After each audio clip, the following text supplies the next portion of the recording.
এই বংকিমত প্ৰায় কাগজখানত চহীটো ল'ব লাগিব নহ'লে বিলখন পাছ নহয় এই চিগনেচাৰটো লোৱাৰ পিছত মই অফিচত কাগজখন জমা দিব লাগিব এই বাবা কি ৰৈছ তই বংকিমত দোকানত যা যাই এই কাগজখন দিবি দি এটা চিগনেচাৰ লৈ চিগনেচাৰ কৰি দেচোন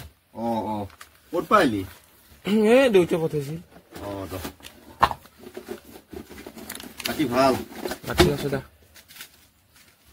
তই দেখাই নাই বহুত দিন নাই কামত ব্যস্ত আছে অলপ হয় নেকি এই মোৰ অলপ ব্যস্ত হৈ আছো ৰ আলানি লাগিছিল তাই দেউতাৰ কাগজ এখন দিবে দিছে তোমাক কিহৰ কাগজ বা কিহৰ বা দিয়া হ'ব দে মই চাই থম কিহৰ কাগজ চিগনেচাৰ আনছো চিগনেচাৰ আনছে দে তোক মই কাগজখনত চিগনেচাৰ আনবি দিছো তই দোকানৰ পৰা খাৱা চিগনেচাৰ আনছে ৰ